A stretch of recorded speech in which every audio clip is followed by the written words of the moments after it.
Hello.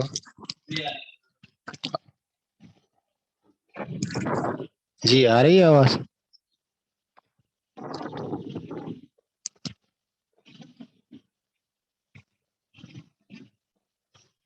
Unmute करे तमाम की। जी सर आ रही है। आ रही है ना?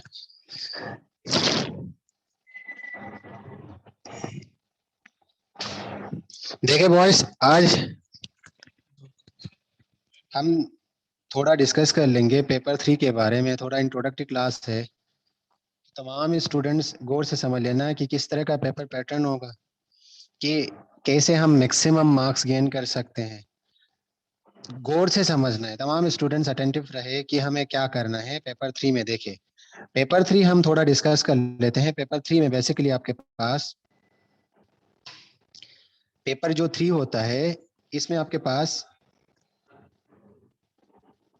3 टाइप्स ऑफ क्वेश्चन होते हैं। जैसा पेपर पहले पेपर 3 देखे, इसमें थोड़ा मसला आ रहा है क्योंकि मेरे पास जो आईपैड का थोड़ा इशू हुआ है, तो इस वजह से हल्का पेन यूज कर रहा हूँ। देखिए पेपर 3 में आपके पास जो होते 2 टाइप्स ऑफ वेरिएंट, एक वेरिएंट 33 होता है, एक वेरिएंट आपके पास 34 होता है।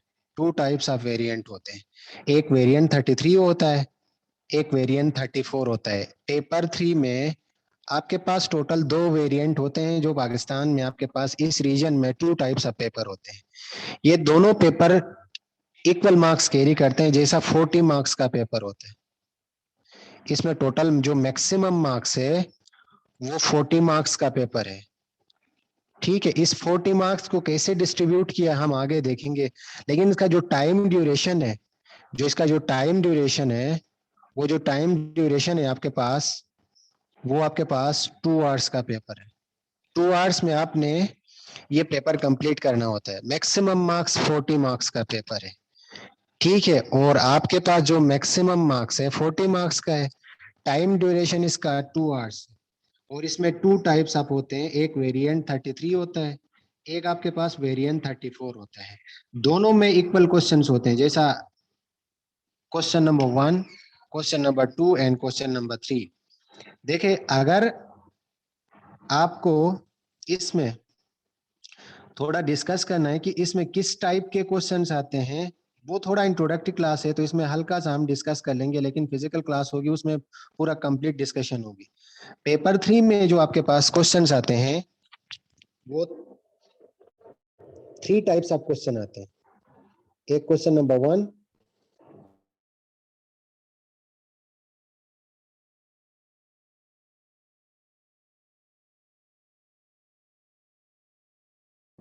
जो आता है रिलेटेड टू डाइटेशन का आता है। इसी तरह क्वेश्चन नंबर 2 जो आता है वो डिफरेंट टाइप्स ऑफ क्वेश्चन होते हैं क्वेश्चन नंबर 2 में। जैसा फॉर एग्जांपल पहला जो आता है, इसमें रेट ऑफ रिएक्शन के क्वेश्चन आते हैं, रेट के क्वेश्चन आते हैं, जो आपने ओ लेवल में थोड़ा बहुत डिस्कस किया हुआ। रेट के क्वेश्चन आते हैं, रेट ऑफ रिएक्शन।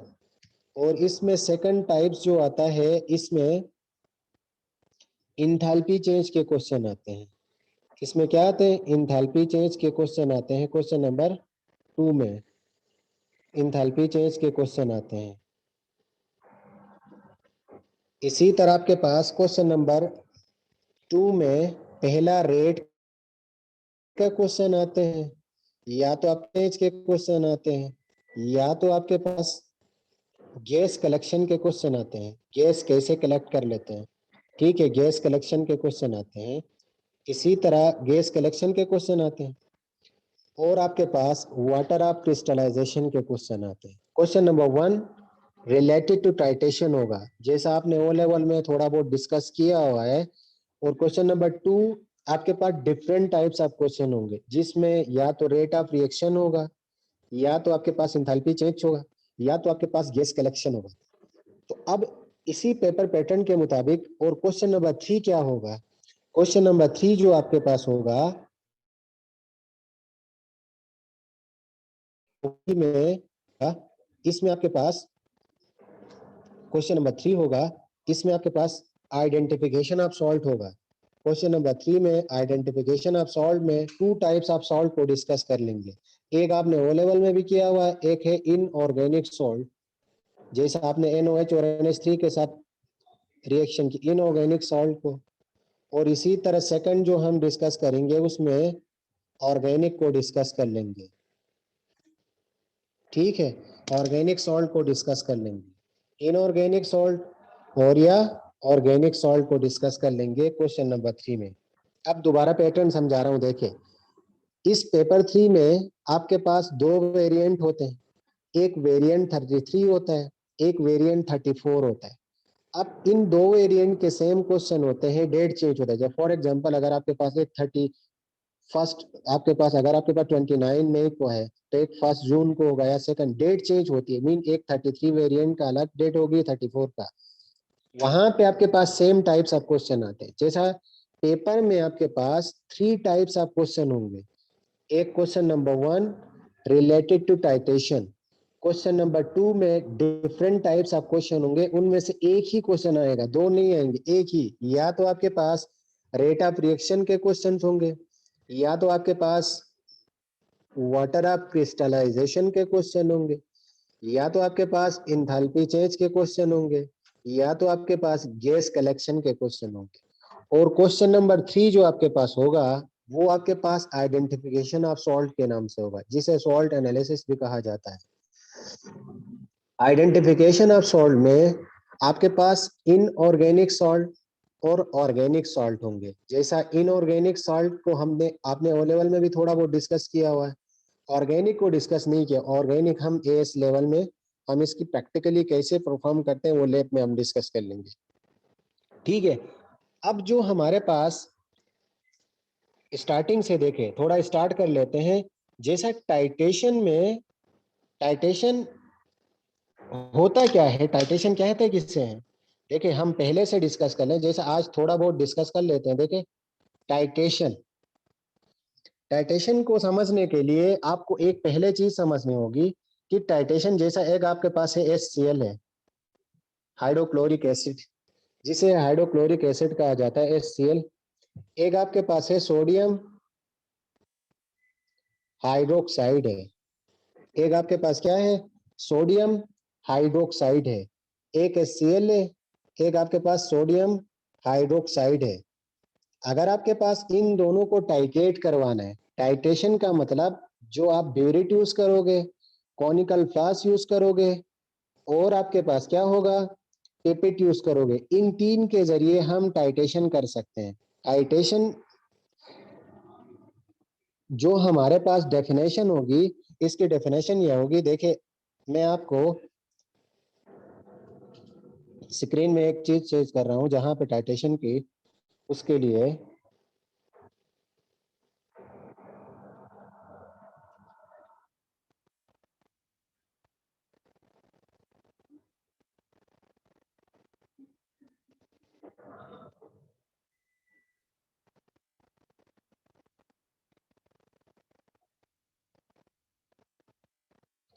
देखे, अब यहाँ पे जो स्क्रीन में आपको शेयर कर लिया, इसमें देखे जो टाइटेशन है, देखे टाइटेशन जो हमारे पास थे वो टाइटेशन देखे हमारे पास जो टाइटेशन है वो 4 टाइप्स ऑफ टाइटेशन होगी। Number 1 acid base titration, number 2 iodometric titration, number 3 redox titration, number 4 thermometric titration होगा।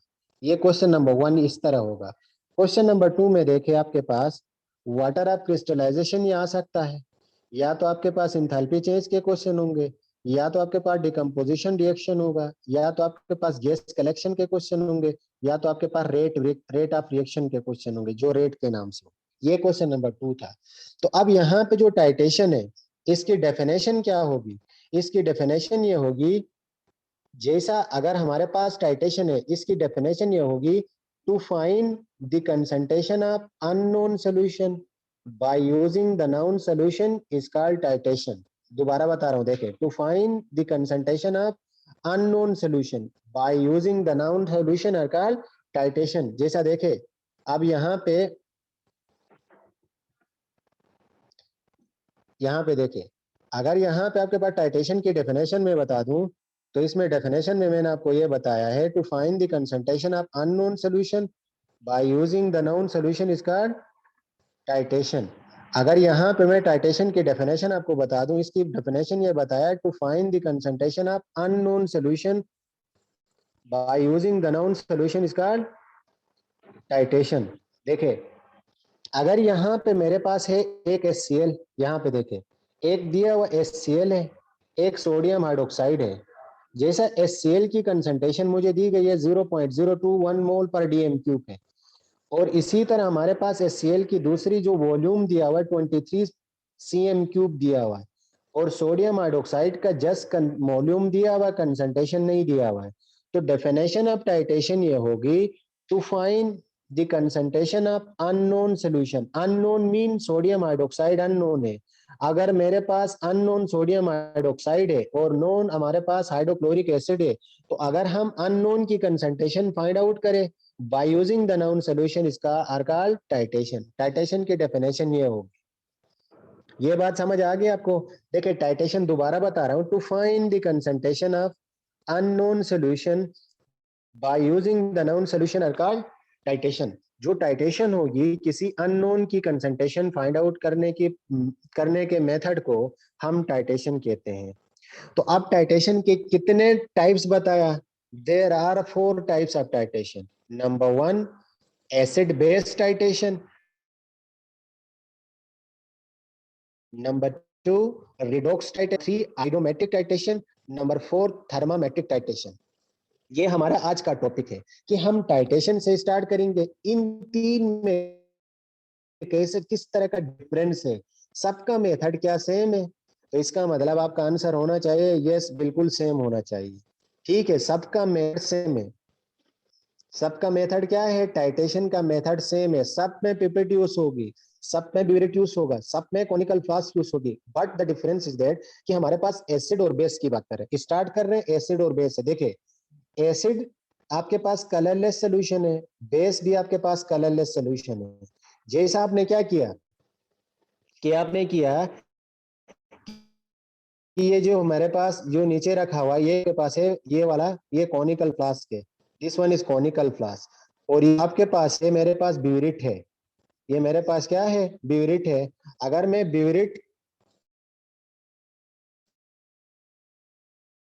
फिल करूं, फ्लास्क बेस को ले लूं, NOH को ले लूं, इन दोनों को टाइटेट करूंगा तो कलरलेस सोल्यूशन कि हमें टाइटेशन क्या करना है? बेसिकली टाइटेशन कहते हैं न्यूट्रलाइजेशन पॉइंट निकाल देना। मतलब व्हेन एन एसिड, जैसा एक एसिड रिएक्ट कर रहा है बेस के साथ, फॉर्मिंग सॉल्ट प्लस वाटर, किस टाइम पे सॉल्ट बना, किस टाइम पे एसिड ने बेस के साथ रिएक्ट किया, हमें उसको आइडेंटिफाई करना है। उस पॉइंट को आइडेंटिफाई करने, उस वॉल्यूम को आइडेंटिफाई करने के लिए ब्यूरेट में हमने HCl फिल किया हुआ, हमने कॉनिकल फ्लास्क में NOH लिया हुआ, दोनों कलरलेस सोल्यूशन है। इन कलरलेस सोल्यूशन के अंदर कलर को आइडेंटिफाई करने के लिए, एंड पॉइंट को आइडेंटिफाई करने के लिए, इक्विवेलेंस पॉइंट को आइडेंटिफाई करने के लिए हम डिफरेंट इंडिकेटर यूज करेंगे जो कलर इंडिकेटर्स होते हैं। नंबर 1 देखें methyl orange, number 2 phenolphthalein, number 3 bromophenol, and number 4 bromothymol. ये इंडिकेटर से जो आप लैब में यूज करोगे, हर इंडिकेटर की अलग अलग टाइटेशन करके देखोगे कि कलर किस तरह का आता है। जैसा methyl orange, phenolphthalein, bromophenol and bromothymol, 4 indicators जो यूज करेंगे एसिड बेस टाइटेशन में, क्योंकि एसिड और बेस दोनों कलरलेस सोल्यूशन है। कलरलेस और कलरलेस को टाइटेट करके अगर हमें एंड पॉइंट को आइडेंटिफाई करना है तो हम ये वाले इंडिकेटर यूज करेंगे। जो जैसा अगर हम इंडिकेटर मिथाइल ऑरेंज की बात करें, अगर हमने मिथाइल ऑरेंज बेस में ऐड कर लिया, जैसा कॉनिकल फ्लास्क में ऐड कर लिया, तो मिथाइल ऑरेंज का कलर बेस में हमारे पास ऑरेंज कलर आ जाएगा। जब ऑरेंज या येलो कलर फॉर्म होगा तो हम ऊपर से एसिड डालते जाएंगे, फिर ऐड करते जाएंगे, एक टाइम आ जाएगा यहाँ पे पिंक कलर आइडेंटिफाई होगा। जब पिंक कलर आ जाएगा तो मिथाइल ऑरेंज में, तो जब हमारे पास रेड या पिंक कलर फॉर्म होगा तो हम आइडेंटिफाई करेंगे कि एसिड और बेस का न्यूट्रलाइजेशन पॉइंट आ गया है। उसी पॉइंट को हम नोट करेंगे और हम वॉल्यूम को आइडेंटिफाई करेंगे, उसे कहा जाता है एसिड बेस टाइटेशन। ठीक है, समझ आ रहा है यहां तक सबको?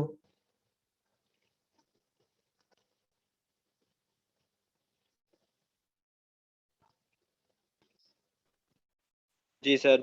समझ आ रहा है नहीं आ रहा? यहाँ तक जिस आगे तो फिर हम आगे बढ़ते। ठीक है, फिर देखें, अगर हम फिर आगे बढ़ते हैं, अब उसके बाद डिस्कस कर लेते हैं कि हम रिडॉक्स टाइटेशन किसे कहते हैं, कि रिडॉक्स को हम कैसे आइडेंटिफाई करेंगे। एसिड बेस में तो हमने ये देखा कि दोनों कंपाउंड जो भी होगा एसिड बेस में हमेशा हमेशा कलरलेस कंपाउंड होंगे। एसिड भी कलरलेस होगा, बेस भी। जब भी इस कंपाउंड को कलरलेस से टाइटेट करना है तो हम डिफरेंट इंडिकेटर यूज करेंगे। इंडिकेटर के जरिए हम एंड पॉइंट को आइडेंटिफाई करते हैं। अब हम आते हैं रिडॉक्स टाइटेशन की तरफ। देखिए, रिडॉक्स टाइटेशन नाम से ही पता, आपने ओ लेवल में भी किया हुआ है। रिडॉक्स रिएक्शन या रिडॉक्स टाइटेशन किसे कहते हैं? Reaction in which reduction and oxidation take place, जिसमें रिडक्शन भी होना चाहिए और ऑक्सीडेशन भी होना चाहिए। रिडक्शन और ऑक्सीडेशन, देखिए रिडक्शन और ऑक्सीडेशन करवाने के लिए अब हमें जो लेप में कंपाउंड यूज होना चाहिए, लेप में हमें नजर आना चाहिए, जो हमें नजर आ जाए कि ये इसमें ऑक्सीडेशन और रिडक्शन होगी। पहली बात यहाँ पे ये याद रखना है, एक क्वेश्चन आएगा, शॉर्ट क्वेश्चन आएगा, रीजनिंग में आपसे पूछा जाएगा, why cannot use indication, क्या आ जाएगा? Why we cannot use indicator in redox titration while we can use indicator in acid base titration? तो आपका आंसर होना चाहिए because in redox titration we used colored compound, that is why cannot use indicator। colored compound use कर रहे हैं। colored compound का मतलब कोई भी colored होगा, जैसा KMnO4 यूज करेंगे तो KMnO4 का पर्पल कलर का सोल्यूशन होगा। KMnO4 का कौन सा कलर होगा? पर्पल कलर का सोल्यूशन होगा। और K2Cr2O7 पोटाशियम डाइक्रोमेट होगा, इसका नाम होगा। ऊपर वाले का पोटाशियम मैग्नेट, नीचे वाले का होगा पोटाशियम डाइक्रोमेट। ये दोनों कलर्ड कंपाउंड यूज होंगे। ये पर्पल कलर का होता है पोटाशियम मैग्नेट, और डाइक्रोमेट आपके पास ऑरेंज कलर का होता है। ये समझ आ गया? ये दोनों ऑक्सीडाइजिंग एजेंट है। ये क्या है? दोनों ऑक्सीडाइजिंग एजेंट। पहली बात तो यहाँ पे लेप की हद तक आपने याद रखना है, वो आपने याद रखना है कलर्ड कंपाउंड है। लेकिन जब आप थ्योरी पढ़ोगे, P2 में क्वेश्चन सोल्व करोगे, तो वो आपके पास ऑक्सीडाइजिंग एजेंट बोलोगे। वहां पे आप दो बोलोगे what is the function of KMnO4।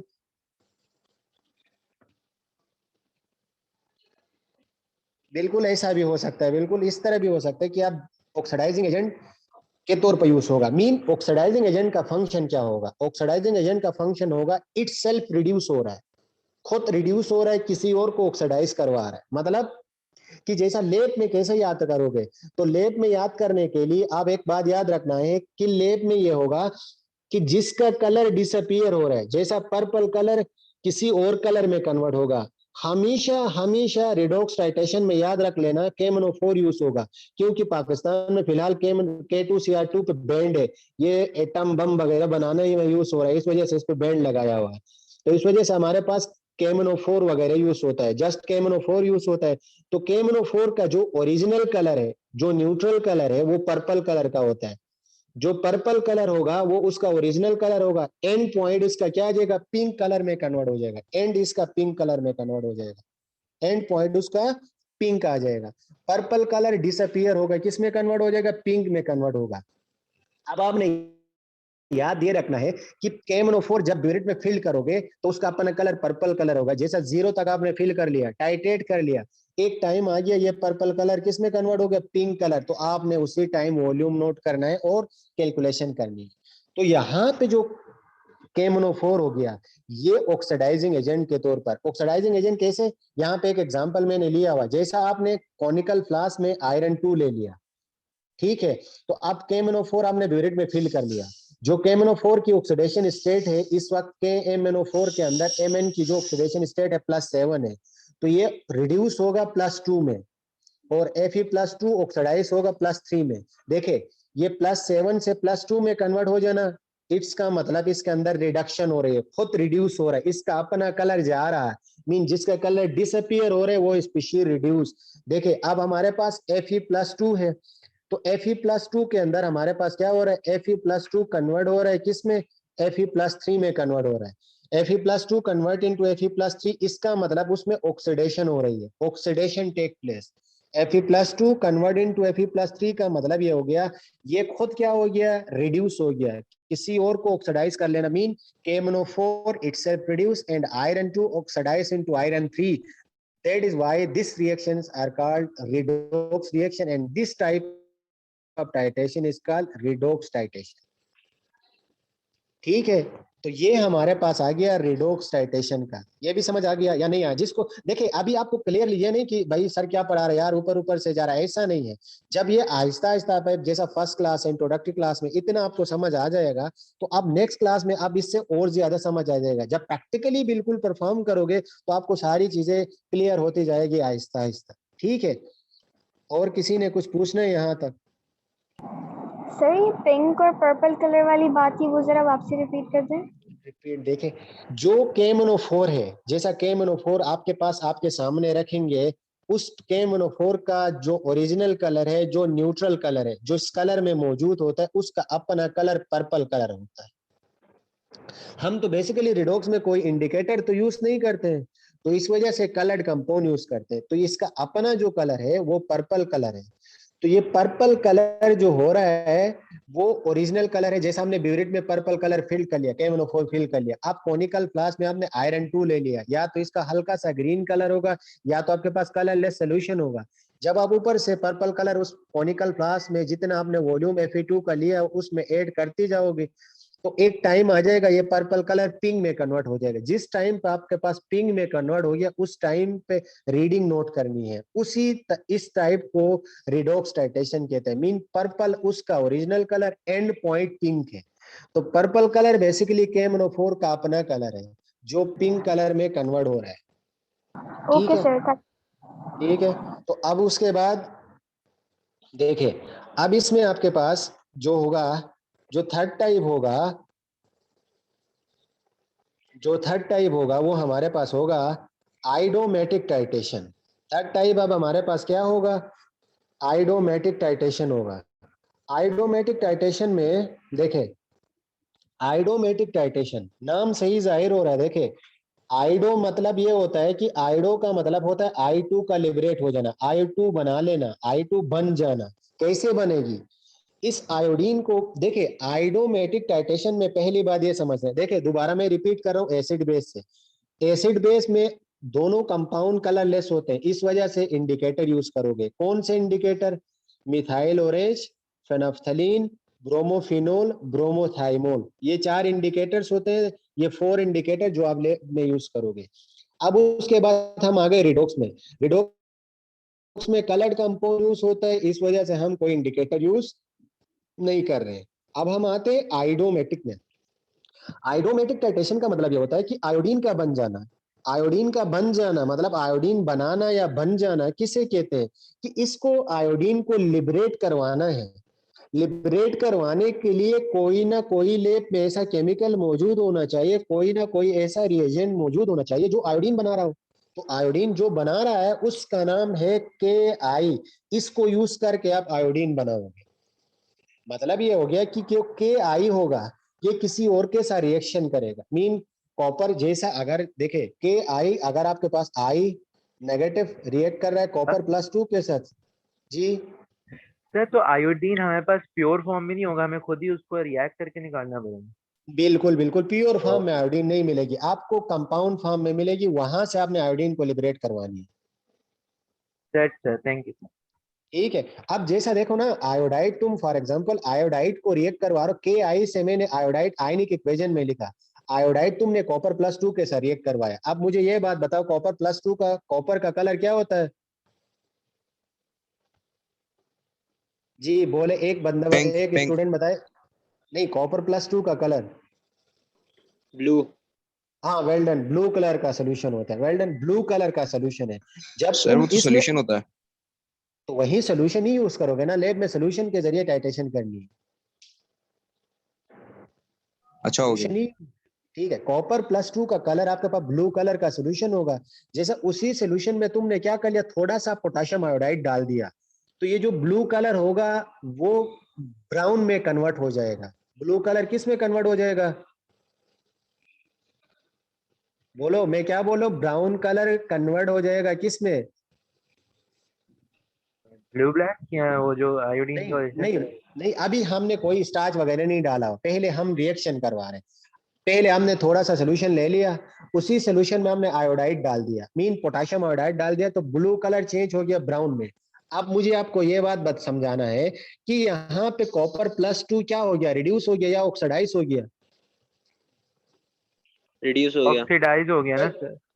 ओ नहीं सॉरी ना, सॉरी सॉरी, जिसका रिड्यूस हो गया सर, सॉरी। जिसका कलर डिसअपियर हो रहा है वो स्पीशीज रिड्यूस। कलर को याद रखना है लेप में, ठीक है? जिसका कलर कॉपर का ब्लू कलर चला गया आयोडाइड डालने पे, तो आयोडाइड किस में कन्वर्ट हो गया? आयोडीन में। ये समझ आ गया? और कॉपर +2 कॉपर प्लस में कन्वर्ट हो गया। ये बात आप किस किस को समझ आ गया? यहाँ तक इस बात को आपने समझाना है, देखे समझ रहे हैं? क्योंकि ये समझ आ गया तो इसका मतलब इसका थोड़ा लिंक बनता है रिडॉक्स के साथ, लेकिन यहाँ स्टार्ट इंडिकेटर यूज हो रहा है, जस्ट वहां पे इंडिकेटर यूज नहीं हो रहा है क्योंकि Ki कलरलेस कंपाउंड है। ठीक है, अब देखे आयोडाइड को रिएक्ट कर लिया कॉपर +2 के साथ, तो कॉपर प्लस में कन्वर्ट हो गया। अब कॉपर +2 से कॉपर +1 बन जाना, इसका मतलब इसमें रिडक्शन हो गया। और आयोडाइड से आयोडीन, इधर -1 चार्ज इधर 0 चार्ज, मीन -1 से 0 बढ़ा है, चार्ज का इंक्रीज हो जाना ऑक्सीडेशन कहलाता है। अब देखे जिसका जो खुद ऑक्सीडाइज हो रहा है किसी और को रिड्यूस कर रहा है, उस तरह के एजेंट को क्या कहा जाता है? रिड्यूसिंग एजेंट कहा जाता है। खुद ऑक्सीडाइज हो रहा है किसी और को रिड्यूस कर रहा है, उसे रिड्यूसिंग एजेंट कहा जाता है। अगर खुद रिड्यूस हो रहा है किसी और को ऑक्सीडाइज करवा रहा है, उस तरह के एजेंट को ऑक्सीडाइजिंग एजेंट का। इन दोनों में डिफरेंस, और आपको एक दो डेफिनेशन भी याद हो गई, ठीक है? तो अब यहाँ पे देखो, अब जब आयोडाइड इसके साथ डाल दिया तो ब्राउन कलर जब आपके पास आ गया आयोडाइड, अब आपको समझ आ गया भाई कि आयोडीन कन्वर्ट हो गया, आयोडाइड कन्वर्ट हो गया आयोडीन में। दोबारा बता रहा हूं, देखो आयोडाइड कन्वर्ट हो गया आयोडीन में। जब आयोडीन को चेक करना है कि आयोडीन में कन्वर्ट हो, आयोडाइड आयोडीन में कन्वर्ट हो गया या नहीं हुआ है, उसको चेक करने के लिए आप इंडिकेटर यूज करोगे। इस इंडिकेटर का नाम है स्टार्च इंडिकेटर। यहाँ पे starch is an indicator which is used in iodometric titration. समझ आ गया नहीं आया यहाँ तक? सर तो तो स्टार जी सर तो हम पहले आयोडीन को एक्सट्रैक्ट करते हैं कॉपर 2+ के आयन से, फिर हम उसको आयोडोमेटिक डाइजेशन के अंदर यूज करते हैं। तो मेन बिल्कुल चीज बिल्कुल स्टार्च हमें निकालनी होती है पहले। बिल्कुल, स्टार्ट से आप आइडेंटिफाई, जैसा अगर आपके पास P1 में एक क्वेश्चन आ गया कि एक आ गया कि P1 में question starch form a complex with, नीचे एमसीक्यूज में आ गया ए एमसीक्यूज में आयोडाइड, सेकंड में आ गया आयोडीन, थर्ड में आ गया पोटेशियम आयोडाइड, और फोर्थ में नन ऑफ दिस। तो आप किस पे टिक करोगे? आयोडीन। हाँ वेल डन, आयोडीन पे, क्योंकि आयोडीन के साथ कॉम्प्लेक्स बनाता है, नॉट आयोडाइड। अगर इस तरह आयोडाइड के साथ बना लेते तो हम स्टार्च पहले ही डालते। ऐसा नहीं था, किसी और के तो साथ रिएक्शन करवा के हमें आयोडीन लिबरेट करवानी है, फिर इंडिकेटर यूज करना है। क्लियर सर, जज़ाकल्लाह। ठीक है, तो अब ये हो गया हमारे पास आयोडोमेटिक टाइटेशन।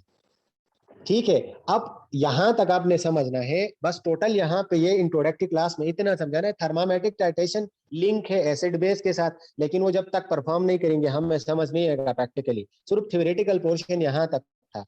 देखिए इसमें एक मैं आपको एक बात यहाँ पे वादा करके समझा दूं। अब यहाँ तक सबको समझ आ गया कि जो आज पढ़ाया है वो सबको समझ आ गया? देखिए किसी को अगर कोई क्वेश्चन है तो बता दे। देखिए दोबारा रिपीट कर रहा हूं, अब आपने करना, देखे होता क्या है प्रैक्टिकल पेपर 3 में मैक्सिमम स्टूडेंट ये समझ रहे हैं कि प्रैक्टिकल से हमें मतलब कोई फायदा हो रहा है नहीं हो रहा है, ऐसी नहीं, ऐसा नहीं है। इसका देखे एएस में इसका जो वेटेज है वो बता रहा हूँ। एएस में इसका जो वेटेज है वो 23% है, ये बात याद रख लेना। 23% वेटेज एएस में है, समझ आ गया?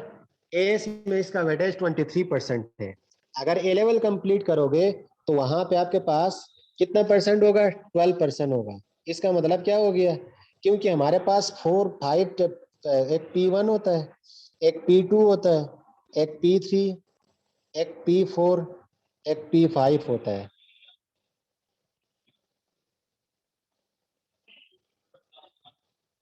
एक P5 होता है। ठीक है, ये हमारे पास टोटल पेपर्स होते हैं ए लेवल कंप्लीट करने के लिए। P1 जैसा हमारे पास यहाँ पे जो होता है वो हमारे पास P1 और P3 इनके मार्क्स इक्वल होते हैं, ये दोनों 40 मार्क्स के पेपर होते हैं, मीन 40 मार्क्स का पेपर होता है, इन दोनों में एएस में इतना वेटेज होता है, अगर P1 का 23% है तो P3 का भी 23% होता है। अब यहाँ पे होता क्या है, P1 मैक्सिमम स्टूडेंट का बहुत ज्यादा मतलब बहुत अच्छा नहीं होता है, क्योंकि P1 थोड़ा टिपिकल होता है as compare to P2 and P3, क्योंकि वहां पे सब लोग जुनेद बंगाली बन जाते हैं, तुक्के लगाना शुरू कर लेते हैं, ठीक है, ए या बी आंखें बंद करके, वो अगर दोनों फिंगर मिल रहे हैं तो ए नहीं, इस तरह की चीजें होती है वहां पे, समझ रहे हो ना, कि वहां इस वजह से P1 में थोड़ा अगर मार्क्स अगर गिर जाते हैं तो आप आसानी से P3 में गेन कर सकते हो, क्योंकि इसमें देखे 24 से लेकर अगर आप 28 तक भी मार्क्स गेन करते हैं, अगर 24 से लेकर 28 40 मार्क्स में से, फिर भी आपका ए बन जाता है इसमें P3 में कम थ्रेशोल्ड पे बन जाता है, क्योंकि ये पेपर थोड़ा टिपिकल टाइप का नहीं, मतलब परफॉर्मेंस में थोड़ा एरर हो जाता है, इस वजह इसके कम मार्क्स में ए बन जाता है। तो आपके लिए मैक्सिमम मार्क्स गेन करने के लिए आपको ये वाला काम थोड़ा बेहतर लगेगा, कि मीन आपको P3 में इतना मतलब आपको पढ़ने की जरूरत नहीं होती है, सिर्फ बस यहाँ पे ये होता है कि आपने एब्सेंट नहीं होना होता है, जब एब्सेंट हो जाओगे तो फिर आपको प्रैक्टिकल मिस हो जाता है, दोबारा रिपीट नहीं होता है, तो आप जितने प्रैक्टिकल मैक्सिमम आप परफॉर्म करोगे तो सारी चीजें आपको क्लियर हो जाती है, तो फिर आपका कंसेप्ट बिल्कुल सही बन जाता है। जैसा कुछ चीजें हैं P2 में समझ नहीं आती है, जैसा P2 में फॉर एग्जांपल आपको अगर कोई इंथैल्पी चेंज एक्सोथर्मिक है या एंडोथर्मिक है, वहां पे आप हीट इवोल्व और हीट एब्जॉर्ब समझ नहीं आ गया, तो यहाँ जब प्रैक्टिकली परफॉर्म करोगे, थर्मामीटर के जरिए आइडेंटिफाई करोगे, तो आपको क्लियर कंसेप्ट हो जाता है, मीन सही समझ आ जाए। इस वजह से तो ओ लेवल में देखो ना P4 तो पढ़ते हैं लेकिन कुछ पल्ले नहीं पड़ता है, तो यहाँ P3 जब हम प्रैक्टिकली परफॉर्म करते हैं तो सारी चीजें हमें समझ आ जाती है, हमें क्या करना क्या है, किस तरह करना है, ठीक है। तो अब कोई क्वेश्चन है, यानी आप पूछ सकते हो, अगर किसी को कोई क्वेश्चन है रिलेटेड टू टॉपिक या जो भी कॉलेज के हवाले से, जो भी क्वेश्चन आप पूछ सकते हो। सर जी सर आप आइडोमेट्रिक वाली जो टाइट्रेशन है उसको फिर से थोड़ा करा सकते हैं, थोड़ा क्लियर नहीं है। अच्छा ठीक है, एक मिनट में बता बड़ा बिल्कुल सही, आइडोमेटिक टाइट्रेशन वाला, ठीक है। देखिए आइडोमेटिक टाइट्रेशन में हमने क्या डिस्कस किया था, कि हम ये पढ़ रहे थे, आइडोमेटिक नाम से ही पता है डायरेक्ट आयोडीन का बना, आयोडीन का बन जाना या बनवा लेना। कैसे बनाने का, डायरेक्ट नहीं बनेगा, ये इनडायरेक्ट मेथड से बनेगा, पहले किसी और के साथ रिएक्शन करवाएंगे फिर आयोडीन बन जाएगी। जैसा अभी एक एग्जांपल भी दिया था आपको कि आयोडाइड है, ये रिएक्ट कर रहा है किसके साथ, Copper+2 के साथ। अब आपने खुद बताया था किसी एक स्टूडेंट ने कि Copper+2 का ब्लू कलर होता है, जब आयोडाइड का कोई कलर ही नहीं होता है, आयोडाइड का जब ये Copper+2 के साथ रिएक्शन करेगा तो ये ब्लू कलर डिसअपियर हो जाता है, ये किस में कन्वर्ट हो जाता है, ब्राउन कलर में कन्वर्ट हो जाता है। आयोडाइड आयोडीन में कन्वर्ट होता है, Copper+2 कॉपर प्लस में कन्वर्ट हो जाता है। तो अब यहाँ पे जो आयोडीन बन गई है, मीन ये जो आयोडीन बन जाती है, इसी आयोडीन में आप इंडिकेटर यूज कर रहे हो, स्टार्च इंडिकेटर। इस रिएक्शन को आइडोमेटिक रिएक्शन या आइडोमेटिक टाइट्रेशन कहा जाता है। जो स्टार्च यूज हो रहा है इंडिकेटर, एसिड बेस में डिफरेंट कलर इंडिकेटर यूज हो रहे हैं, methyl orange, bromophenol, bromothymol, phenolphthalein. Redox titration में आपके पास कलर्ड कंपाउंड KMnO4 यूज हो रहा है, और आइडोमेटिक में कोई कलर्ड कंपाउंड यूज नहीं हो रहा है। यहाँ पे हम खुद कलर बनवा, कैसे, आयोडाइड से आयोडीन बना रहे, उसी आयोडीन में हम स्टार्च इंडिकेटर डाल रहे, ताकि हमें पता चल जाए कि स्टार्च आयोडीन के साथ कॉम्प्लेक्स बना रहा है। ये बात हमें आइडेंटिफाई करने के लिए हम कॉपर के साथ रिएक्शन करवा के आयोडीन बनवा रहे हैं, फिर आयोडीन में स्टार्च डाल के चेक कर रहे हैं। तो सर जब आयोडीन में स्टार्च डालेंगे तो फिर क्या होगा उससे, मतलब कैसे पता आयोडीन में चलेगा? देख, आयोडीन में स्टार्ट देखे ना, अब आप चेक करोगे आयोडीन के साथ अगर आपने आयोडीन बन गई है तो आप स्टार्ट डालोगे तो इसी आयोडीन में ब्लू ब्लैक कॉम्प्लेक्स बन जाएगा, मीन ब्लू ब्लैक कलर बन जाएगा उसी कौन, सही। ठीक ठीक है। जब ये ब्लू ब्लैक बन गया तो अब आपको पता हो गया कि ये आयोडीन बन गई है, तो आप दोबारा क्या करोगे, कॉनिकल फ्लास्क में ये सोल्यूशन बन गया, ब्लू ब्लैक बन गया, तो ऊपर या थायोसल्फेट के साथ या किसी और के साथ रिएक्शन करवा के कलरलेस, इसका एंड पॉइंट जो आता है आइडोमेटिक टाइट्रेशन में, जब प्रैक्टिकल परफॉर्म करोगे तो वहां पे बता दूंगा, एंड जो पॉइंट आता है उसका या तो ऑफ व्हाइट प्रेसिपिटेट आते हैं या तो कलरलेस सोल्यूशन बन जाता है, एंड पॉइंट उसका ये आता है।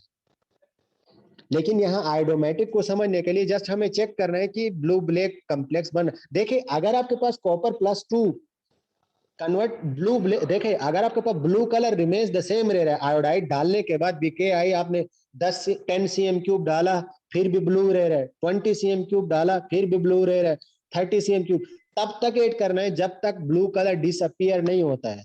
जब ब्लू कलर डिसअपियर हो रहा है उसका मतलब ये हो गया कि आयोडाइड आयोडीन में कन्वर्ट हो गया, अदरवाइज अभी तक नहीं हुआ। जितना भी डाल दो अगर ब्लू कलर नहीं जा रहा है, मीन उसी कॉनिकल फ्लास्क में रिमेन्स द सेम रह रहा है, तो इसका मतलब कोई आयोडीन नहीं बनी है अभी तक। तो तब तक सर ऐड करना है जब तक ब्लू ब्लैक, जब तक ब्राउन नहीं बनता है। जी सर, हम यहाँ पे किस सोल्यूशन का कंसंट्रेशन फाइंड करते हैं? कहाँ पे? मतलब यहाँ ये पे तुम इसी या इसी में देखो, इसी में, या आप कॉपर की भी फाइंड कर सकते हो। अगर आपके पास आयोडाइड अननोन है तो आयोडाइड की भी कर सकते हो, किसी एक की कंसंट्रेशन लाजमी गिवन हो। तो देखे आप रिडोक्स में आपके पास दो है ना, क्या होता है इसमें? तो पोटेशियम देखो गिवन होगा वो आपको, या आयोडाइड का गिवन होगा कंसंट्रेशन या कॉपर 2 का गिवन, किसी एक की कंसंट्रेशन गिवन होगी, तो फिर आप मोल रेशियो लगा के करोगे।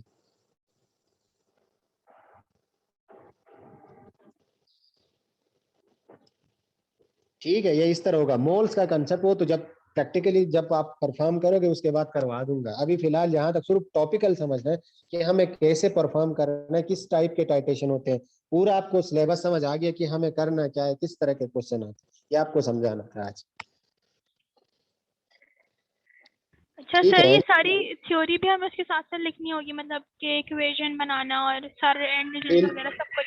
बिल्कुल बिल्कुल, मोल्स का कंसेप्ट आपको chapter number 1 moles and stoichiometric ratios जो आपके पास होना चाहिए वो याद होना चाहिए। हेसिस लॉ होता है, इंथैल्पी चेंज, आप जब केमिकल एनर्जेटिक्स का चैप्टर पढ़ोगे तो वो सारी चीजें याद होंगे, तब आप प्रैक्टिकली आप कैलकुलेशन कर सकते हो, अदरवाइज नहीं होते। लेकिन अब जो प्रैक्टिकल परफॉर्म करेंगे उसके साथ साथ कैलकुलेशन भी क्लास में ही करवा देते हैं, ऐसा नहीं होता कि खाली प्रैक्टिकल परफॉर्म करवाते कैलकुलेशन कोई और नहीं, कैलकुलेशन सब कुछ क्लास में ही होता है। मीन आपको, और उसके बाद वर्किंग अलग होती है इसकी, ये तो प्रैक्टिकल है, अब वर्किंग भी अलग होगी इसके साथ। नेक्स्ट क्लास में इंशाल्लाह जब ओपन होगा तो आप थियोरेटिकली और प्रैक्टिकली परफॉर्म करोगे तो आपको सब समझ आ जाएगा। जी एनी क्वेश्चन? सर वीकली कितनी क्लासेस होती हैं लैब की? लैब की एक क्लास होती है वीक में, टोटल 20 से 32 एक्सपेरिमेंट होते हैं ईयरली।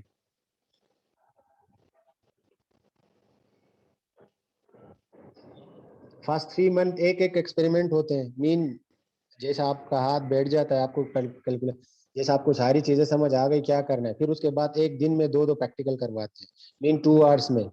पहले दिन तो आपके पास 1-1.5 घंटे 2 घंटे में तो एक ही क्वेश्चन बड़ी मुश्किल से होता है, क्योंकि किसी को पता ही नहीं होता है कैसे करना है, फनल कहाँ पे यूज करना है, ये सारी चीजें।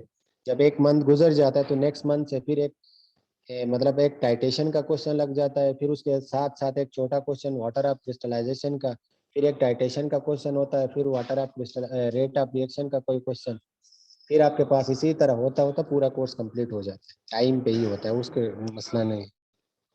जी तो सर अगर वीक में एक दिन हमारे पास लैब क्लास होगी तो प्रैक्टिस के लिए टाइम कब मिलेगा? प्रैक्टिस के टाइम पे आपके पास जो दिसंबर के बाद आपके पास थ्योरेटिकल पोर्शन पूरा कंप्लीट हो जाता है, तो उसके बाद लैब की क्लासेस 2-2 हो जाती है बेटा एंड के टाइम।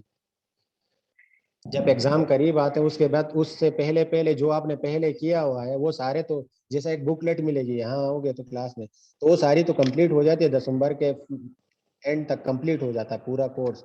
फिर सिर्फ एक क्वेश्चन रह जाता है, एंड वाला रखते हैं, क्योंकि सॉल्ट एनालिसिस जब तक आप एग्जाम के 1 मंथ 2 मंथ पहले परफॉर्म नहीं करोगे तो वो अगले दिन भूल जाते हैं, मतलब ऐसा क्वेश्चन होता है। जैसा सॉल्ट को अगले दिन फिर एक आपने कौन सा एक पाउडर देते हैं, वहां से आपने केटाइन आइडेंटिफाई करना है, एनाइन आइडेंटिफाई करना है, वो क्वेश्चन रह जाता है, बाकी उसको रिपीट करवाते हैं।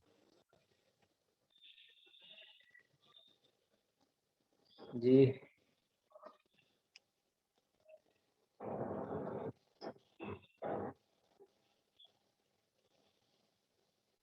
सही है, इंशाल्लाह नेक्स्ट क्लास में आपसे मुलाकात होगी। थैंक यू बॉयस, अल्लाह हाफिज।